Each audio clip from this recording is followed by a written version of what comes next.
근데 마인드맵에 몇 가지 규칙이 있어요. 이 규칙을 다 따르실 필요는 없어요. 왜냐하면 이거는요, 개인별로 자기가 어려서부터 작은 의사결정부터 진로 아니면은 회사에서 업무 이런 데까지 평생을 쓰고 있는 거기 때문에 자기만의 스타일들이 사실은 있어요. 그래서 이거 획일화되는 게 아니에요. 근데 그 중에 몇 가지 중요한 점만 좀 보면 일단 이 연상 가지를 많이 쳐야 돼요. 가지를 많이 쳐야 되고 그 다음에 메인 가지와 서브 가지에 대해서 분명히 갖고 계셔야 되고 끊임없이 보강을 하셔야 돼요. 한 번 만들어 끝나는 게 아니에요. 4번 한번 볼까요? 창의적인 사고를 계속하게 한다. 이전에 갖고 있던 생각들을 다시 한번 새로운 개념으로 만들 수 있게 한다. 노무현 대통령이 연설 같은 걸 할 때 이렇게 이제 한대요. 준비를 할 때 어떻게 하냐면 예를 들어서 어떤 이슈가 하나 있어요. 경제에 대한 이슈예요. 그러면 이제 방사사고죠. 이게 관련된 경제라고 해도 환경, 그다음에 외교 아니면 국민 정서, 문화 이런 식으로 이제 메인 가지를 잡고요. 이 이슈하고 연결되는 서브 가지들을 잡아서 계속 확장을 하는 거죠. 그 다음에 가장 중요한 키워드들만 다시 빼내서 반으로 만든대요. 그리고 거기서 또 키워드를 줄여서 또 반으로 만들어요. 그 다음에 요만해질 때까지 만든 다음에 그걸 치서 버린대요. 왜? 다 외웠다 이거죠. 자기 머릿속으로 다 들어갔다 이거죠. 이런 식으로 그러니까 연설을 할 때 굉장히 다방면으로 유창하고 어느 쪽에서 질문이 들어오던 이게 다 한 번씩 내가 이게 검토가 된 그런 질문들이 들어오게 되는 거고 또 다른 새로운 해법을 내놓는 그런 거에도 굉장히 능하게 되는 거죠. 이거는 제가 취업할 때 이제 진로에 대해서 할 때 제가 만들었던 마인드맵을 축소해 놓은 거예요, 사실. 근데 지금 이렇게 보시면 아시겠지만 맨 왼쪽 거기 주 가지라고 적혀 있죠. 이게 메인 가지예요. 이거는 이제 내가 진로를 위해서 해놨던 마인드맵이고요. 뭐가 들어가야 되느냐라고 했을 때 이게 마인드맵마다 가지가 달라요. 메인 가지가. 그래서 일단 자기 분석을 할 때는 가족, 친구, 성격, 대외활동, 그 다음에 꿈, 그리고 경험, 기억, 그 다음에 행복했던 기억, 불행했던 기억, 공부, 성적, 환경, 경제적 환경, 지리적 환경. 끝. 이 요소를 초등학교, 중학교, 고등학교를 다 찾아내는 거예요. 그러니까 초등학교 때 내가 가족 관계가 어땠지? 초등학교 때 나의 성적이 어땠지? 내 꿈이 뭐였지? 나는 어떤 기억을 갖고 있지? 저는 여기에도 적혀 있지만 여기에 뭐라고 적혀 있냐면 5학년 책 읽기 5학년 소녀 전집 이렇게 적혀 있어요. 그게 뭐냐면 제가 처음으로 받고 싶은 생일 선물을 내가 고를 수가 있었는데 부모님이 고르라 했는데 내가 고른 게 이 소녀 문학전집 50권짜리 이거였어요. 이때부터 책 읽기가 시작돼서 평생 책 읽기가 나오는데 뭐 이런 기억이라든지 아니면은 성격이 굉장히 극단적이었거든요. 그래서 빗자루 사건이라고 여기 적어놨는데 이게 뭐냐면 이제 우리 엄마가 상담에 갔는데 선생님이 나보고 너무 소극적인 것 같다라고 얘기를 한 거예요. 그랬더니 다음날 우리 엄마가 그 얘기를 나한테 했어요. 그래서 다음날 나는 너무 상처를 받아가지고 빗자루를 들고 막 돌아다니면서 남자애들한테 막 장난을 치고 때리고 내가 활동적이라는 걸 보여주기 위해서 막 그랬던 아주 극단적인 그런 성격을 보였던 그런 기억이 있고 그래서 이런 식으로 어떤 행복 그리고 이제 색깔들을 이용해서 이제 풍부하게 좀 어떤 기억을 갖고 있는지 그래서 이 주 가지들을 초등학교에 적용하고 중학교에 적용하고 이제 쭉 적용을 했어요. 했더니 어떤 게 나왔냐? 이런 식으로 분석 자료가 나와요. 근데 이게 실제로 얼마 걸렸느냐라고 물어보면 저는 6개월 걸렸어요. 제 진로 마인드맵 만드는데. 그러니까 전지였거든요, 저는. 끊임없이 있는 거야. 기억날 때마다.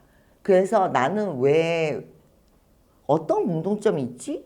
이렇게 해서 분석해 보니까 내가 도전이란 걸 할 때 보면 이게 스스로 미리 준비해서 한 도전은 없고 다 지리적인 이동을 통해서 새로운 도전이나 발전이나 기회를 잡았구나. 그러니까 나의 성향은 내가 스스로 준비하는 성향이 아니라 많이 다니면서 기회를 잡는 형이기 때문에 트렌드 분석이나 이제 이런 외부적인 요소에 따라서 내가 도전을 하는. 어떤 사람은 도전의 성향이 미리 준비해서 이런 사람들이 있고 저처럼 일단 닥치면 하는. 그래서 좌우명도 여기 보면 기억이 나서 적어놨는데 머리 들어가면 몸 들어간다. 이게 좌우명이었어요, 저. 그래가지고 이런 것들을 이용해서 나는 꿈이 초등학교 때 연예인이었고 그 다음에 중학교 때 외모 컴플렉스가 있었고 가장 싫어하는 건 초라한 거나 무시당하는 거였고 그래서 화려한 걸 좋아하고 대학교 때는 MC를 받고 리더십이 있었고 해외에 있었을 때는 호텔에서 근무를 했고 도시에 있는 학교가 파리였어요. 비즈니스 스쿨에서. 근데 2위인 학교가 시골 쪽에 있었거든요. 근데 나는 순위랑 상관없이 무조건 도시에 있는 학교. 예. 이래서 난 근본적으로 화려한 걸 좋아하고 영어를 이용할 수 있어야 되고 그 다음에 이제 MC 말을 내가 주도하는 이런 역할을 하는 그런 직업을 이제 중에서 이제 그러면서 수화수로 넘어가는 거죠. 외부 요소도 봐야 되니까. 근데 이런 식으로 분석을 하는 건데 그러면 이런 것들이 내가 어떤 장점을 갖고 있고 재해석을 하게 해줘요. 저는 고등학교 때 기억에 여기 있지만 수학을 굉장히 잘했어요. 영어를 엄청 못했어요. 저는 암기 과목이 너무 싫었어요. 그런데 영어를 하게 됐네. 외국에 나가는 바람에. 그 8년 동안 영어 공부를 했으니까 써먹어야 되죠. 그럼 그 둘을 합쳤어요. 합치니까 뭐가 나와요? 이게 나오죠.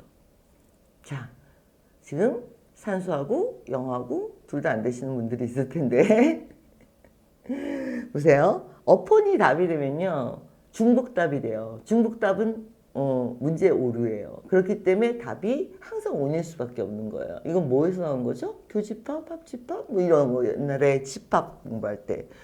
그러니까 내가 잘할 수 있는 어떤 통계나 아니면은 이제 예를 들더라도 공식화시키는 힘이라든지 이런 것들을 내가 이제 강사 중에서도 좀 특이하게 이용하게 되는 배경이 된 거죠. 이런 거를 많이 하면 어떤 걸 의사결정할 때 내 의사결정에 대해서 내가 확신이 있고 그 다음에 내가 주관이란 게 생기고 나만의 인사이트란 게 생기고 그리고 그 다음에 내가 놓치거나 아니면 내가 고쳐야 되는 부분 그리고 나의 컴플렉스나 이런 것들에 대한 이해. 그래서 다른 사람들한테 가서 나는 어떤 사람인 것 같아. 이딴 거 안 물어봐도 되고요. MBTI가 16가지 중에 굳이 꾸겨넣어서 그 중에 하나인 나는 뭐야. 아니 내가 외향적인 걸 내가 알아야지 왜 남이 말해주나요.